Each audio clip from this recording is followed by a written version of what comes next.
मी आज मराठीत बोलणार आहे. सभापती महोदय, आता दिवाळी परीक्षा झाल्यात, मुलांच्या सुट्ट्या पडल्यात, लोक गावाकडे निघालेली आहेत आणि अशा वेळेला महाराष्ट्रामध्ये मध्य रेल्वेने एक चांगली घोषणा केली. 1500 विशेष गाड्या सोडण्याची घोषणा केली. त्यातल्या 450 गाड्या बिहारला आणि 332 गाड्या यूपीला आणि कोकणाला फक्त 36 गाड्या सोडल्या. त्यामुळे तो हा भेदभाव केला गेला आहे. त्याच्यामुळे लोकांमध्ये प्रतिशत राग आहे. आता मराठी एकतर मला अलीकडेच हिंदी सक्तीची केली, त्यावरून सुद्धा राग आलेला.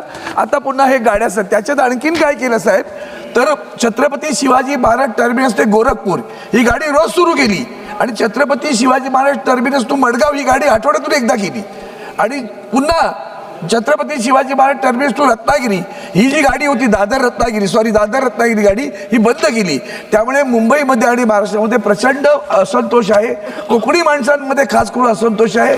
मराठी भाषिकांवर आजचा जो भेदभाव केला जातोय, जसं असं वाटतं की मध्य रेल्वे म्हणजे उत्तर भारतीय रेल्वे की काय, ती मध्य रेल्वे वाटत नाही. आणि म्हणून मध्य रेल्वेकडनं यासाठी मी माननीय मंत्र्यांना सुद्धा भेटलेलो आहे.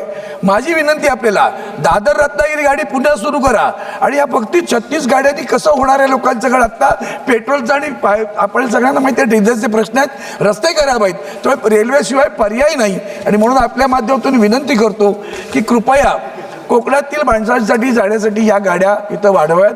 दादर रत्नागिरी गाडी सुरू करावी आणि त्याच पद्धतीनं नांदेड पुणे जी हडपसरला त्यांनी टर्मिनेट करून टाकली, तिथेही त्यांनी गोरखपूर पुढे केली, पण नांदेड हडपसरला टर्मिनेट होणार, हुरुंगुल हडपसरला टर्मिनेट होणार.